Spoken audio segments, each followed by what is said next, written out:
নমস্কাৰ আপোনালোকে চাবলৈ আৰম্ভ কৰিছে আছামিজ ট্ৰেণ্ডিং আজি 20 মাৰ্চ আৰু আজি ৰাতিপুৱাৰ কেইবাটাও গুৰুত্বপূৰ্ণ খবৰ আহি পৰিছে আৰু এনে ধৰণৰ খবৰসমূহ নিতৌ চাবলৈ চেনেলটো ছাবস্ক্ৰাইব কৰি ভিডিঅ'টোত এটা লাইক কৰি দিবলৈ ৰাতিপুৱাৰ প্ৰথমটো ব্ৰেকিং নিউজ মিত্ৰতা চূড়ান্ত হৈছে কংগ্ৰেছ আৰু ৰাইজৰ দলৰ একেলগে 26ৰ বিধানসভা নিৰ্বাচনত প্ৰতিদ্বন্দ্বিতা কৰিব কংগ্ৰেছ আৰু ৰাইজৰ দলে বহু জল্পনা কল্পনাৰ অন্তত অৱশেষত অখিল গগৈ আৰু গৌৰৱ গগৈৰ মিত্ৰতা চূড়ান্ত একেলগে নিৰ্বাচন খেলিব গৌৰৱ গগৈ অখিল গগৈ আৰু লুৰিণজ্যোতি গগৈয়ে চূড়ান্ত হৈছে বিৰোধীৰ মিত্ৰতা ৰাইজৰ দলক কংগ্ৰেছে এৰি দিছে 11খনকৈ আসন কোন কোন সমষ্টিত নিৰ্বাচন খেলিব ৰাইজৰ দলে শিৱসাগৰ কলিয়াবৰ মৰিয়নি দলগাঁও ধিং চিচিবৰ ডিগবৈ মাৰ্ঘেৰিটা বোকাখাত মানস তেজপুৰ গোৱালপাৰা পূব গৌৰীপুৰত বন্ধুত্বমূলক যুঁজ চূড়ান্ত হৈছে কংগ্ৰেছ আৰু ৰাইজৰ দলৰ মাজৰ মিত্ৰতা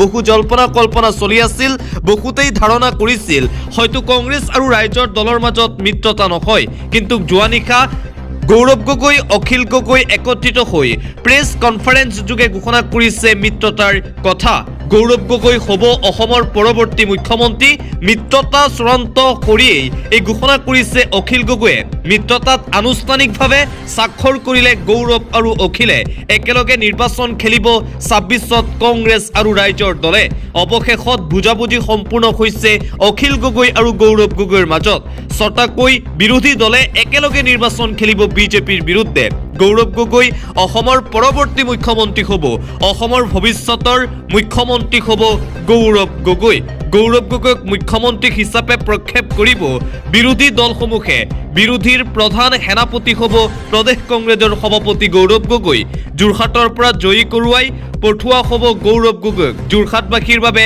ঐতিহাসিক সুযোগ আহি পৰিছে গৌৰৱৰ নেতৃত্বত অখিল লুৰিণ সকলো থাকিব একেলগে 13টা সমষ্টিত নিৰ্বাচন খেলিব অখিল গগৈ নেতৃত্বাধীন ৰাইজৰ দলে বিৰোধীৰ এটাই লক্ষ্য হ'ব হিমন্ত বিশ্ব শৰ্মা আৰু বিজেপিক অসমৰ পৰা বিদায় দিয়া যাক টিকট দিব নোৱাৰিলে ক্ষমা বিচাৰিলো দেশ জাতিৰ স্বাৰ্থত আমি একলগ হৈছো বুলি মন্তব্য অখিলৰ আৰু এইদৰে ৰাইজৰ দল আৰু কংগ্ৰেছৰ মিত্ৰতাৰ আনুষ্ঠানিকভাৱে ঘোষণা কৰিয়েই অসমৰ পৰৱৰ্তী মুখ্যমন্ত্ৰী গৌৰৱ গগৈ হ'ব বুলি ঘোষণা কৰিছে বিধায়ক অখিল গগৈয়ে দিবলৈছো আন এটা অতিকৈ গুৰুত্বপূৰ্ণ খবৰ যিজন সিদ্ধাৰ্থ ভট্টাচাৰ্যই বিজেপিলৈ আদৰি আনিছিল হিমন্ত বিশ্ব শৰ্মাক সেইজন সিদ্ধাৰ্থ ভট্টাচাৰ্যৰেই পাকি খাটিলে হিমন্ত বিশ্ব শৰ্মাই 2026 চনৰ নিৰ্বাচনৰ বাবে দলীয় টিকট নাপালে সিদ্ধাৰ্থ শৰ্মাই টিকট নাপালে দিছপুৰৰ বাঘ বুলি পৰিচয় দিয়া বিধায়ক অতুল বৰেও মুখ্যমন্ত্ৰী ডক্টৰ হিমন্ত বিশ্ব শৰ্মাৰ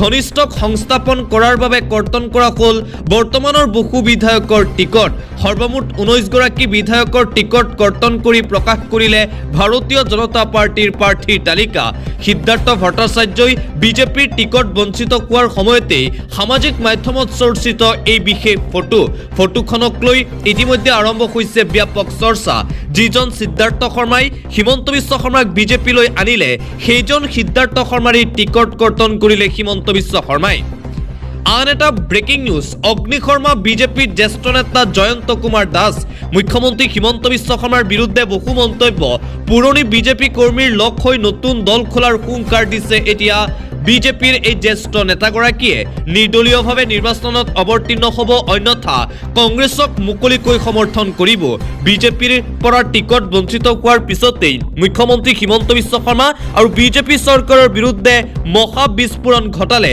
বিজেপিৰ এই নেতাগৰাকীয়ে দিছপুৰ সমষ্টিত প্ৰাৰ্থিত্ব বঞ্চিত হৈ মুখ্যমন্ত্ৰী ডক্টৰ হিমন্ত বিশ্ব শৰ্মাৰ বিৰুদ্ধে সৰব হ'ল জয়ন্ত দাস পুৰণি বিজেপিক উপেক্ষিত কৰি কংগ্ৰেছীক দললৈ আনি প্ৰাৰ্থিত্ব প্ৰদান কৰি মুখ্যমন্ত্ৰীয়ে ৰাজনৈতিক সিন্ডিকেট চলোৱাৰ অভিযোগ দম আছে যদি প্ৰদ্যুৎ বৰদলৈক জালুকবাৰী সমষ্টি আৰু মুখ্যমন্ত্ৰীৰ পদ এৰি দিয়ক বুলি প্ৰত্যাহ্বান জয়ন্ত দাসৰ সমান্তৰালভাৱে উপেক্ষিত পুৰণি বিজেপি কৰ্মী লগত লৈ নতুন দল গঠন কৰি নিৰ্বাচনত অৱতীৰ্ণ হ'ব বুলিও ঘোষণা কৰিছে বিজেপিৰ জ্যেষ্ঠ নেতা জয়ন্ত দাসে আন এটা গুৰুত্বপূৰ্ণ খবৰ বিজেপিলৈ অহা কংগ্ৰেছী কেইটাৰ মুখত হিন্দু বেছি দেখিলেই খং উঠে ইহঁতক কংগ্ৰেছ শক্তিশালী হৈ গৈছে যিমান লেতেৰা গেলা পেচা ফাল্টু আছে সকলো বিজেপিলৈ আহিছে কংগ্ৰেছ এৰি বিজেপিলৈ অহা নেতাৰ বিৰুদ্ধে খুব বিজেপি নেতা জয়ন্ত কুমাৰ দাসৰ মুঠতে বিজেপিৰ পৰা টিকট বঞ্চিত হোৱাৰ পিছতেই ৰাজ্যৰ মুখ্যমন্ত্ৰী ডক্টৰ হিমন্ত বিশ্ব শৰ্মা আৰু বিজেপি চৰকাৰৰ মুখা খুলিছে এতিয়া খুদ বিজেপিৰ জ্যেষ্ঠ নেতা জয়ন্ত কুমাৰ দাসে কংগ্ৰেছৰ সকলো আল্টু ফাল্টু যিমান লেতেৰা মানুহ আছে বিজেপিলৈ আনি আছে হিমন্ত বিশ্ব শৰ্মাই মন্তব্য বিজেপি নেতা জয়ন্ত কুমাৰ দাসৰ আন এটা গুৰুত্বপূৰ্ণ খবৰ আজি দুপৰীয়া 12:30 বজাত 37 নং জালুকবাৰী সমষ্টিৰ পৰা মনোনয়ন পত্ৰ দাখিল কৰিব মুখ্যমন্ত্ৰী হিমন্ত বিশ্ব শৰ্মাই 26ৰ বিধানসভা নিৰ্বাচন খেলিবৰ বাবে আজি মনোনয়ন পত্ৰ দাখিল কৰিব মুখ্যমন্ত্ৰীয়ে ইতিমধ্যেই জালুকবাৰী সমষ্টিত ব্যাপক প্ৰস্তুতি দেখিবলৈ পোৱা গৈছে হাজাৰ হাজাৰ সমৰ্থকক লগত লৈ দুপৰীয়া 12:30 বজাত মনোনয়ন পত্ৰ দাখিল কৰিবলৈ সম্পূৰ্ণৰূপে সাজু হৈ পৰিছে মুখ্যমন্ত্ৰী ডক্টৰ হিমন্ত বিশ্ব শৰ্মাই পৰৱৰ্তী খবৰ বিজেপি এতিয়া বিজেপি হৈ থকা নাই অসমত বিজেপি পৰিণত হৈছে কংজেপিতহে কংগ্ৰেছৰ পৰা গৈ বিজেপি যোগ দিয়া কংজেপি সকলৰ ৰাজনৈতিক মঞ্চত পৰিণত হৈছে গেৰুৱা দলটো অৱশ্যে কংজেপিৰ সকলোৰে অৱস্থা একে নহয় একাংশ কংজেপিয়ে জাপ দিয়ে হাকি মাৰিছে আন একাংশ কংজেপিয়ে ভাল দিনৰ আশাত নিমাতে নিতালে বুন্দাপৰ দি বহি আছে আৰু বিজেপিত যিসকল লোকে টিকট পাইছে সেই লোকসকল যেন এক প্ৰকাৰ বিজেপিৰ মানুহ নহয় কংগ্ৰেছৰ পৰা বিজেপিলৈ অহা নেতাসকলকহে টিকট দিয়া হৈছে আন এটা পলিটিকেল বিগ ব্ৰেকিং নিউজ যিকোনো মুহূৰ্তত বিজেপি এৰিব নন্দিতা গাৰ্লুচাই কংগ্ৰেছত যোগদান কৰাৰ পূৰ্ণ সম্ভাৱনা আছে মন্ত্ৰী নন্দিতা গাৰ্লুচাই নিৰ্বাচনৰ প্ৰাক মুহূৰ্তত ৰাজ্যিক বিজেপিত মুখম আঘাত বিজেপি এৰিবলৈ সাজু শক্তিশালী মহিলা নেত্ৰী নন্দিতা গাৰ্লুচা বিজেপিৰ মন্ত্ৰী তথা হাফলঙৰ বিধায়িকা আছিল নন্দিতা গাৰ্লুচা টিকট বঞ্চিত হোৱাত বিজেপি এৰাৰ পূৰ্ণ সম্ভাৱনা আছে কংগ্ৰেছৰ সৈতে নন্দিতা গাৰ্লুচাৰ যোগাযোগৰ খবৰ এই মুহূৰ্তত ভাইৰেল হৈ পৰিছে আজি কংগ্ৰেছত যোগদান কৰিব পাৰে নন্দিতা গাৰ্লুচাই নিৰ্বাচনৰ প্ৰাক মুহূৰ্তত বিজেপিৰ বাবে এই বেয়া খবৰটো আহি পৰিছে নন্দিতা গাৰ্লুচাক বিজেপিয়ে টিকট দিয়া নাই যোৱাকালি যি টিকট ঘোষণা কৰা হ'ল সেই টিকটৰ লিষ্টত প্ৰাৰ্থীৰ তালিকাত নন্দিতা গাৰ্লুচাৰ নাম নাহিল সেইবাবে এতিয়া বিজেপি এৰিব নন্দিতা গাৰ্লুচাই আন এটা গুৰুত্বপূৰ্ণ খবৰ বিজেপি কাৰ্যালয়ৰ পৰা বিজেপি নেতাক চোচৰাই আনিলে মহিলাই এবাৰ ভাৰতীয় জনতা পাৰ্টিৰ অফিচৰ পৰাই বিজেপি নেতাক চোচৰাই আনিছে মহিলাই ইতিমধ্যেই সামাজিক মাধ্যমত ভাইৰেল হৈ পৰিছে এই ভিডিঅ' যথেষ্ট পৰিমাণে বিয়পিছে এই ভিডিঅ' ছ'চিয়েল মিডিয়াত বিজেপি কাৰ্যালয়ত ভয়ংকৰ ঘটনা সংঘটিত হৈছে বিজেপি নেতাক অফিচৰ পৰাই চোচৰাই আনিলে এগৰাকী মহিলাই বিজেপি নেতাৰ চোলাত ধৰি চোচৰালে বিজেপিৰ মহিলা কৰ্মীয়ে উত্তৰ প্ৰদেশৰ মহাৰাজগঞ্জত বিজেপিৰ অনুষ্ঠানত অঘটন বিজেপি নেতাগৰাকীয়ে ধন আত্মসাৎ কৰাৰ অভিযোগ মুহূৰ্ততে ভাইৰেল হৈ পৰিছে এই ভিডিঅ' বিজেপিৰ অনুষ্ঠান চলি থকাৰ মাজতে মঞ্চত উঠি যায় বিজেপিৰ মহিলাগৰাকী বিজেপি নেতাগৰাকীয়ে প্ৰায় 4.5 লাখ টকা আত্মসাৎ কৰাৰ অভিযোগ LIC ডিপজিটৰ নামত এই ধন অভিযোগ আত্মসাৎ কিন্তু এই ধন জমা নকৰি আত্মসাৎ কৰে বিজেপি নেতাগৰাকীয়ে দীৰ্ঘদিন ধৰি ধন বিচৰাৰ পিছতো পলাই আছিল বিজেপি নেতাগৰাকী অজুহাত দেখুৱাই পলাই ফুৰিছিল বিজেপি নেতাগৰাকী অৱশেষত বিজেপিৰ অনুষ্ঠানতেই হাতেলোটে ধৰিলে বিজেপি নেতাগৰাকীক ঘটনাৰ পিছতেই উত্তপ্ত হৈ পৰে পৰিস্থিতি আৰক্ষী আহি নিয়ন্ত্ৰণ কৰে পৰিস্থিতি বিজেপিৰ অফিচত এই অঘটন সংঘটিত হৈছে অন্য এটা খবৰ দিছপুৰক লৈ ৰাজ্যিক বিজেপিত ক্ষোভৰ জোৱাৰ ন বিজেপিৰ আগ্ৰাসনত পুৰণি বিজেপিৰ দুখ লগা অৱস্থাত দিছপুৰত প্ৰাৰ্থিত্বৰ পৰা বঞ্চিত হৈ ক্ষোভিত হৈ পৰিছে এতিয়া পুৰণি বিজেপি যোৱাকালি ঘোষণা কৰা হ'ল ভাৰতীয় জনতা পাৰ্টিৰ প্ৰাৰ্থী তালিকাৰ পিছতেই ক্ষোভ অতুল বৰা আৰু জয়ন্ত দাসৰ সংবাদমেলত ফাদিল ৰাজ্যিক বিজেপিৰ সাম্প্ৰতিক ছবি অতুল বৰা আৰু জয়ন্ত দাসে সংবাদমেল দিয়াৰ পিছতেই যেন বিজেপিত এক প্ৰকাৰ জোকাৰণিৰ সৃষ্টি হৈছে পুৰণি বিজেপিক অৱহেলিত কৰি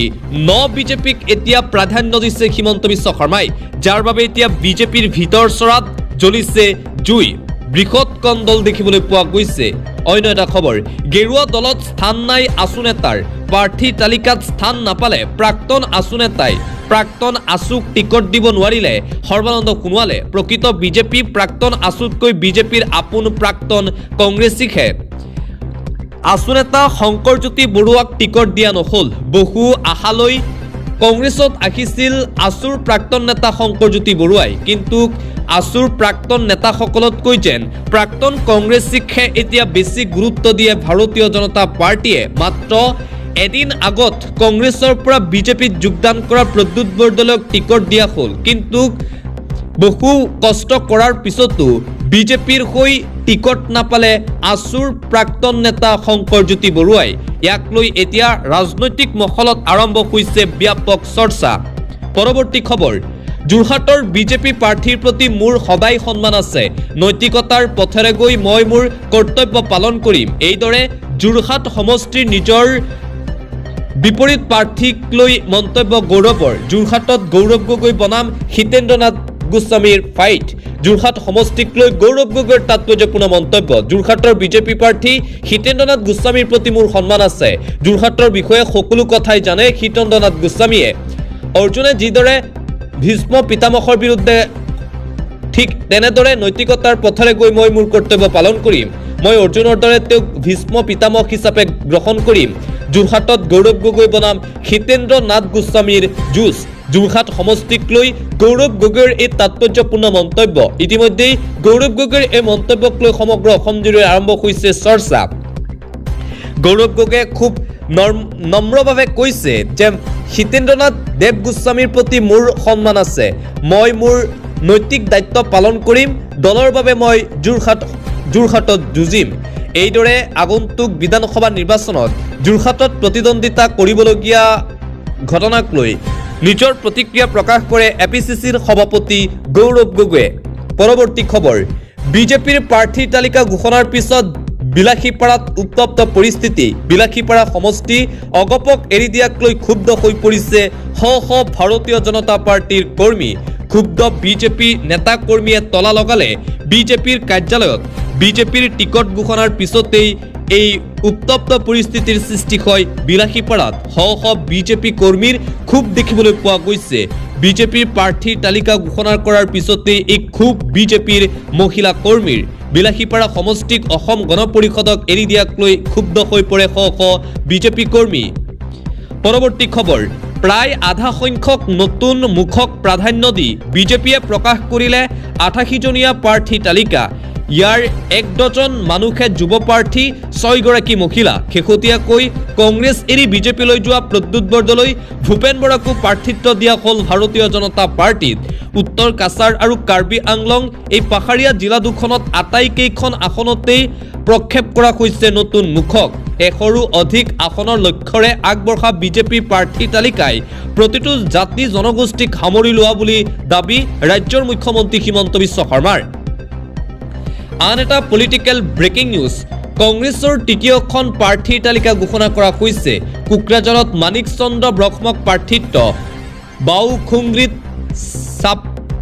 চাপালি মাৰাক, পৰ্বতজোৰাত আশ্ৰাফুল ইছলাম শ্বেখ, ধুবুৰীত বেবী বেগম, জলেশ্বৰত আফতাব উদ্দিন মোল্লা, অভয়াপুৰীত প্ৰদীপ চৰকাৰ, চিডলি চিৰাঙত মতিলাল নাৰ্জাৰী, চেঙাত আব্দুৰ ৰহিম আহমেদ, পাকা বেতবাৰী জাকিৰ হুছেইন সিকদাৰ, বাক্সাত জগদীশ মদাখী, তামুলপুৰত ৰফি দৈমাৰী, ওদালগুৰিত সুৰেন দৈমাৰী, লাহৰীঘাটত আসিফ মহম্মদ নাজাৰ, নগাঁও বটৰদোৱাত দুৰ্লভ চমুৱা, নদুৱাৰত সুনীল চেত্ৰী, ৰঙানদীত জয়ন্ত খাউণ্ড, লখিমপুৰত ঘন বৰগোহাঁই, ঢকুৱাখানাত আনন্দ নৰহ, মাকুমত শিৱনাথ চেতিয়া, খুমঠাইত ৰজলীনা তিৰ্কী, হাওৰাঘাটত সঞ্জীৱ টেৰন, আলগাপুৰ কাটলিচেৰাত জুবেইৰ আনম মুজুমদাৰক প্ৰাৰ্থিত্ব দিয়া হৈছে কংগ্ৰেছ দলত।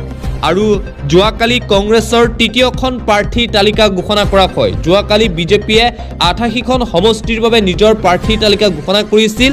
বিজেপিয়ে নিজৰ প্ৰাৰ্থীৰ তালিকা ঘোষণা কৰাৰ পিছতেই গৌৰৱ গগৈয়ে কংগ্ৰেছৰ এই তৃতীয়খন প্ৰাৰ্থীৰ তালিকা যোৱাকালি ৰাতি ঘোষণা কৰে। পৰৱৰ্তী খবৰ, অগপৰ প্ৰাৰ্থীৰ তালিকা প্ৰকাশ কৰা হৈছে। 26টা সমষ্টিৰ বাবে প্ৰাৰ্থী ঘোষণা অসম গণ পৰিষদৰ।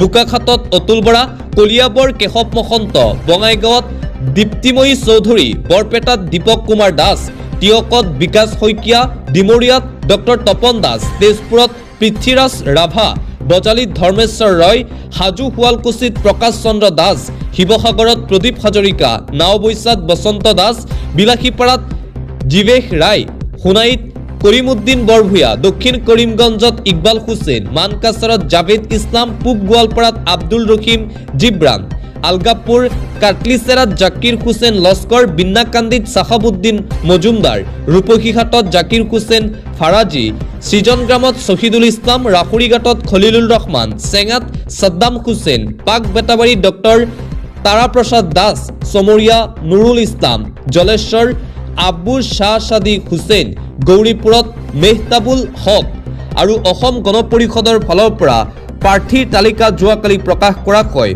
অগপৰ প্ৰাৰ্থীৰ তালিকা প্ৰকাশ কৰা হৈছে। ২৬ৰ বিধানসভা নিৰ্বাচনত ২৬টা সমষ্টিত প্ৰতিদ্বন্দ্বিতা আগবঢ়াব অসম গণ পৰিষদে। বিজেপিৰ সৈতে মিত্ৰতা চূড়ান্ত কৰি ২৬টাকৈ সমষ্টিৰ প্ৰাৰ্থীৰ তালিকা ঘোষণা কৰা হৈছে অসম গণ পৰিষদৰ ফালৰ পৰা। বহু জল্পনা কল্পনাৰ অন্তত অসম গণ পৰিষদৰ এই প্ৰাৰ্থীৰ তালিকা প্ৰকাশ। অন্য এটা খবৰ, বিপিএফে প্ৰকাশ কৰিছে ১১জনীয়া প্ৰাৰ্থীৰ তালিকা। বিপিএফ প্ৰধান হাগ্ৰামা মহিলাৰীৰ ঘোষণা। গোসাইগাঁও সমষ্টিত সুবাৰাম বহুমাতাৰীয়ে প্ৰাৰ্থিত্ব লাভ কৰিছে।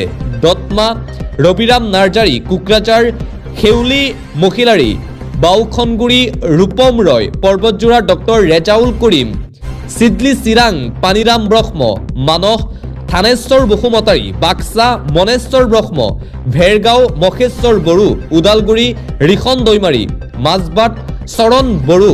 আৰু আগন্তুক ২৬ৰ বিধানসভা নিৰ্বাচনক লৈ বিপিএফ প্ৰধান হাগ্ৰামা মহিলাৰীয়ে বিপিএফৰ ১১জনীয়া প্ৰাৰ্থীৰ তালিকা প্ৰকাশ কৰিছে। যিহেতু ইতিমধ্যেই বিজেপিৰ সৈতে মিত্ৰতা সম্পূৰ্ণ হৈছে, বিজেপিয়ে ১১খনকৈ আসন এৰি দিছিল হাগ্ৰামা মহিলাৰীৰ নেতৃত্বাধীন বিপিএফ দলক।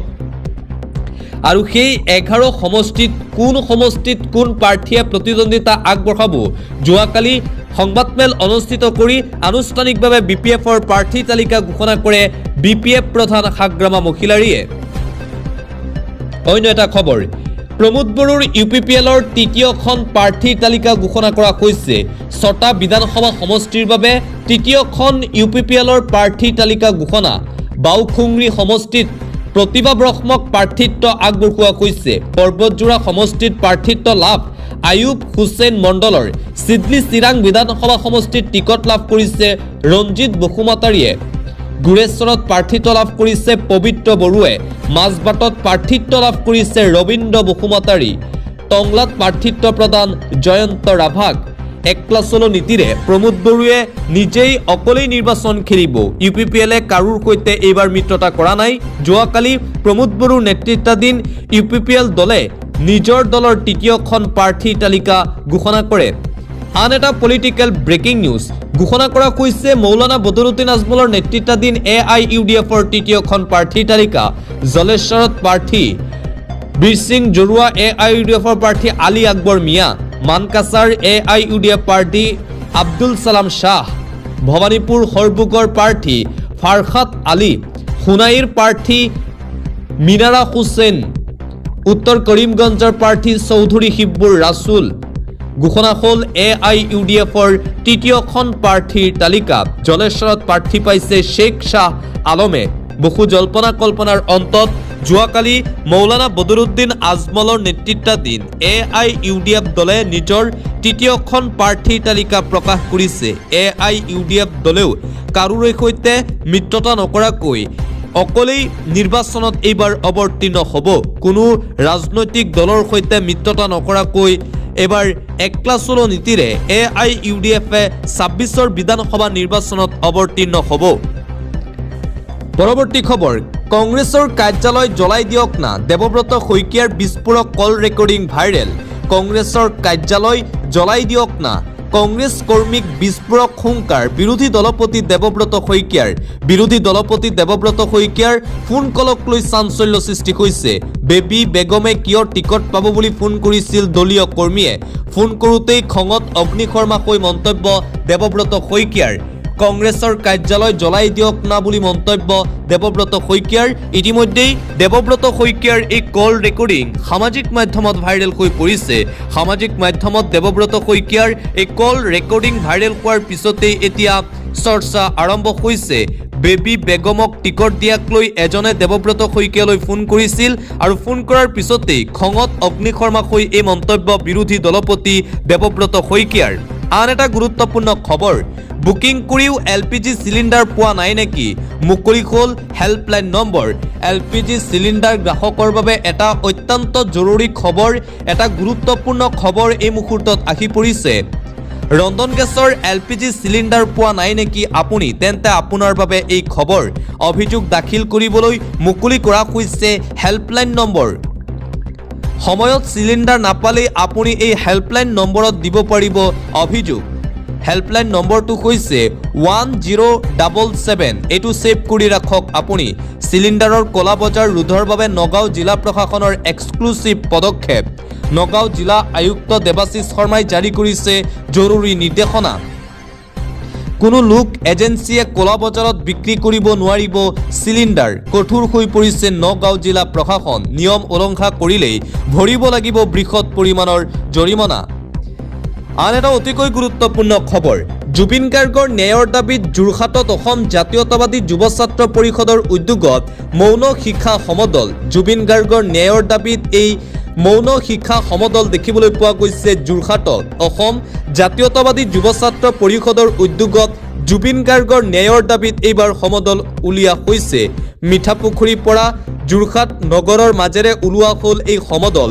জুবিন ক্ষেত্ৰ বিশ্ব পৰ্যটন ক্ষেত্ৰৰূপে গঢ় দিয়াৰ দাবী সমদলৰ জৰিয়তে যোৰহাটৰ পৰাই এইবাৰ সাব্যস্ত কৰা হৈছে এই প্ৰতিবাদ। অতি শীঘ্ৰেই হিয়াৰ আমঠু জুবিন গাৰ্গক ন্যায় দিয়ক চৰকাৰে। জুবিন গাৰ্গৰ ন্যায়ৰ দাবীত যোৰহাটত অসম জাতীয়তাবাদী যুৱ ছাত্ৰ পৰিষদৰ উদ্যোগত এই মৌন শিক্ষা সমদল যোৱা নিশা দেখিবলৈ পোৱা গৈছে। পৰৱৰ্তী খবৰ, কাইলৈ উদযাপন কৰা হ'ব ঈদ উল ফিতৰ। 21 মাৰ্চ অৰ্থাৎ অহাকালি অসমত উদযাপন কৰা হ'ব ঈদ উল ফিতৰ। কেন্দ্ৰীয় হিলাল কমিটিৰ ফালৰ পৰা ইতিমধ্যে ঈদক লৈ কৰা হৈছে আনুষ্ঠানিক ঘোষণা। মুছলমান লোকৰ বাবে এটা ভাল খবৰ, এটা জৰুৰী খবৰ। ৰাজ্যৰ লাখ লাখ ইছলামধৰ্মী লোকলৈ এটা সুখবৰ আহি পৰিছে। ঘোষণা কৰা হৈছে ঈদৰ দিন। বহু জল্পনা কল্পনা চলি আছিল আৰু অৱশেষত কৰা হৈছে ঘোষণা। কেন্দ্ৰীয় হিলাল কমিটিয়ে দিলে সুখবৰ ঈদক লৈ। 21 মাৰ্চ অৰ্থাৎ অহাকালি পালন কৰা হ'ব ঈদ উল ফিতৰ সমগ্ৰ অসমতেই।